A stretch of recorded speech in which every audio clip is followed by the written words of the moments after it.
অক্টোবরের 2 তারিখ তো শুক্রবারে কিভাবে পদায়ন হয়? 175 দিনের বেকারত্ব, এটা কিন্তু খুব কষ্টের একটা জায়গা। মানে আমাদের দাবি হচ্ছে আপনার আমরা যোগদান, পদায়ন এবং ট্রেনিং এটা চাই, এবং এটার সুনির্দিষ্ট একটি রোড ম্যাপ চাই, যেটা আমাদের লিখিত আকারে ওয়েবসাইটে দেওয়া হবে, এবং সেটা হচ্ছে মৌখিক কোনো আশ্বাস নয়। আমরা এবার লিখিত আকারে চাই, এবং সেটা পেলেই আমরা চলে যাব আন্দোলন প্রত্যাহার করব। কতদিন থেকে পদায়নের অপেক্ষায় আছে? আমরা 6 মাস ধরে পদায়নের অপেক্ষায় আছি। এই ক্ষেত্রে তো সিদ্ধান্ত হয়েছে যে পদায়নের ব্যাপারে অক্টোবরের 2 তারিখ থেকে পদায়ন হবে।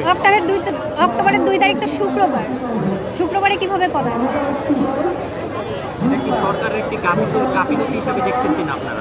এখন ওনারা কিভাবে এই নোটিশটা দিয়েছে আসলে আমাদের জানা নাই। আমরা তো সরকারের বিপক্ষে না, আমরা ওনাদের পক্ষে, এবং আমরা চাই ওনাদেরকে স্কুলে যোগদান করে ওনাদেরকে সহযোগিতা করতে, ওনাদের হয়ে কাজ করতে চাই। আমরা তো ওনাদের হয়ে কাজ করার জন্যই যোগদান পদায়ন এই দাবিটা করতেছি, আর তো কিছু না। আমরা চাই ওনারা দ্রুত আমাদের দাবিটা মেনে নিক। আমরাও রাস্তায় থাকতে চাই না, আমাদের অনেক কষ্ট হচ্ছে।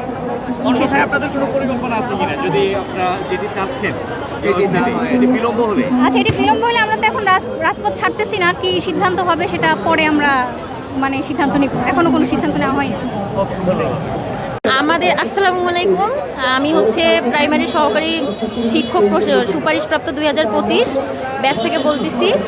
তো আমাদের মূল দাবিটা হলো যে আমরা যোগদান এবং পদায়নের সুনির্দিষ্ট একটা তারিখ চাই। এই তারিখ নোটিশ আকারে চাই, আমরা কোনো মৌখিক আশ্বাসে আমরা বিশ্বাস করব না। এটা আমরা নোটিশ আকারে ওয়েবসাইটে চাই, সুনির্দিষ্ট যোগদানের তারিখ এবং সুনির্দিষ্ট পদায়নের তারিখ। এবং আমরা এটা চাই যে আমাদের এই 14,384 জনের কেউ যেন বাদ না পড়ে। এবং আমরা যেহেতু আমাদের সার্কুলারটা 2025 সালের বিধিমালা অনুযায়ী হয়েছে, তো আমরা আসলে 2025 সালের বিধিমালা অনুযায়ী সব কিছু চাই। অর্থাৎ আগে আমাদের যোগদান হবে, তারপর পদায়ন দিবে, এবং তারপরে তারা আমাদেরকে প্রশিক্ষণে পাঠাবে। আমরা রাজি, আমরা প্রশিক্ষণের বিপক্ষে না, বরং প্রশিক্ষণের মাধ্যমে আমরা আরও দক্ষ হয়ে উঠব। সকালে তো একটা বিজ্ঞপ্তি দেওয়া হয়েছে 2 তারিখে পদায়ন। হ্যাঁ, কিন্তু 2 তারিখে শুক্রবার। এখন আমাদের দাবি হচ্ছে যে যেহেতু 2 তারিখ শুক্রবার, তো সুতরাং আমরা আসলে চাচ্ছি যে হচ্ছে তারিখটা পরিবর্তন করে একটা অফিসিয়াল যেদিন অফিস থাকে, অফিস ডেতে একটা দিক, সেটা 3 তারিখ, 4 তারিখ, 5 তারিখ আর কি, নির্দিষ্ট একটা সংখ্যা আর কি দিক, যে একটা নির্দিষ্ট তারিখ দিক। এতটুকুই আমাদের দাবি। আমাদের এটা যদি নোটিশ আকারে আমরা ওয়েবসাইটে পাই, তাহলে আমরা এখান থেকে চলে যাব। আসলে ভাই, আমরা কিন্তু সরকারের বিপক্ষে এখানে কেউই না। আমরা সরকারকে সমর্থন করি এবং তাদের সাথে আছি বলেই তাদের কাছে আমরা আমাদের ন্যায্য দাবি নিয়ে আসছি। 175 দিনের বেকারত্ব, এটা কিন্তু খুব কষ্টের একটা জায়গা। সে জায়গা থেকে আমরা সরকারকে রিকোয়েস্ট করছি।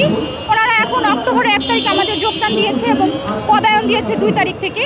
তো আমাদের এখানে একটু কনফিউশন ছিল যে 2 তারিখ তো শুক্রবার হয়, কিভাবে এটা হয়। ওনারা বলছে 2 তারিখ আমরা পদায়ন দেবো। এখন আমরা তাদের এই আশ্বস্ত, কিন্তু আমাদের প্রজ্ঞাপন আকার নোটিশটা ওয়েবসাইটে যদি প্রকাশ হয়, তারপরে আমরা মাঠ ছাড়বো, তার আগে না। না, প্রজ্ঞাপন না হলে আমরা যাব না। কারণ প্রজ্ঞাপন হলে আমাদের সরাবে, তাদের সাথে আমাদের এটা কথা হয়েছে।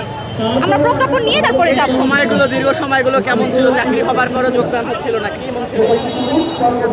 ভাই, আসলে কি আমরা প্রত্যেকটা মানুষই কিন্তু একটা মধ্যবিত্ত পরিবার থেকে উঠে আসছি, এবং আমাদের স্বপ্নগুলো মধ্যবিত্ত হলেও আমাদের অনেক বড়। একটা চাকরি যখন হয়, আমাদের পরিবার থেকে আমরা চিন্তা করি মা বাবাকে নিয়ে, পরিবারকে নিয়ে, কিন্তু আসলে 6 মাস পরেও তার কিছু হচ্ছে না, এবং প্রশ্নের সম্মুখীন হচ্ছি। ভাই আসলে আমরা কি আর বলবো, আমরা ট্রমাটাইজড।